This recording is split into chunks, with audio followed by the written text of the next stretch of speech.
Here's the quick rundown of today's top stories. Tuesday, March 4th. Philippine Air Force fighter jet missing with 2 pilots aboard. An FA-50 fighter jet of the Philippine Air Force, or PAF, went missing while on a tactical night operations in an undisclosed area shortly after Tuesday midnight, March 4th. The FA-50 fighter jet was being flown by 2 PAF pilots when it lost communication with the rest of the flight involved in the mission minutes before reaching the target area in Mactan Air Base in Cebu, said PAF spokesperson Colonel Maria Consuelo Castillo. The aircraft was flying with an undisclosed number of PAF assets to provide air support to ground troops during an operation. The missing FA-50 had a personal locator beacon with it, according to Castillo, but she did not confirm if it was emitting signal. Comelec dismisses disqualification case against Tulfo brothers and kin. The Commission on Elections First Division has dismissed the petition for disqualification case against senatorial candidates ACT CIS party list representative Erwin Tulfo and Ben Tulfo, as well as 3 of their relatives. In a 6-page decision, the First Division resolved to dismiss the petition filed by lawyer Virgilio Garcia, which includes ACT CIS party list representative Jocelyn Tulfo, Quezon City 2nd District Representative Ralph Wendell Tulfo, and Turismo Party List First Nominee Wanda Tulfo Teo. The First Division dismissed the petition, citing the petitioner's failure to comply with Comelec Resolution number 11046, specifically Section 4, Paragraph 7, Number 3, which requires both parties to follow certain procedures. The petition was deemed insufficient in form, and the petitioner also failed to provide copies of the respondent's certificates of candidacy, necessary for verifying the information in the petition. Claims that Palawan is part of Chinese territory are pure propaganda, says AFP.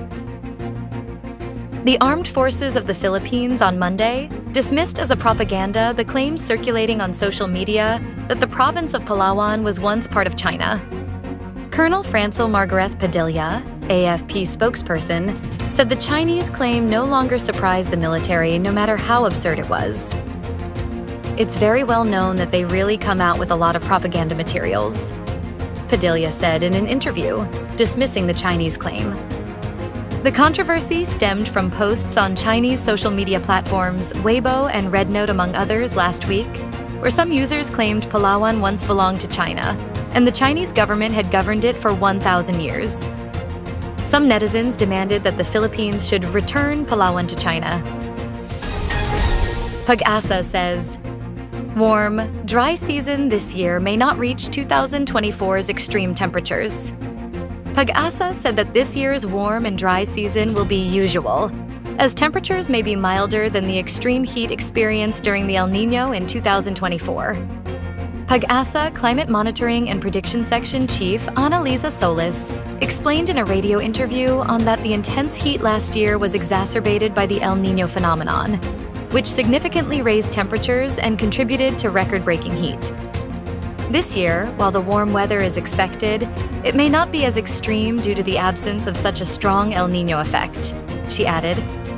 PAGASA also confirmed that 2024 is the hottest year in the Philippines since monitoring began in 1951.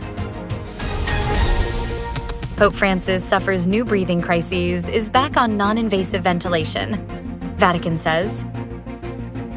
Pope Francis suffered 2 new acute respiratory crises Monday and was put back on non-invasive mechanical ventilation, in another setback to his battle to fight pneumonia, the Vatican said. Doctors extracted copious amounts of mucus from his lungs during 2 bronchoscopies, in which a camera-tipped tube was sent down into his airways with a sucker at the tip to suction out fluid. The Vatican said the mucus was his body's reaction to the original pneumonia infection and not a new infection. Francis remained alert, oriented, and cooperated with medical personnel. The prognosis remained guarded. Doctors didn't say if he remained in stable condition, though they referred to the crises in the past tense, suggesting they were over. Stay updated with the latest news. Visit our website at www.mb.com.ph or follow us on social media. Thanks for tuning in.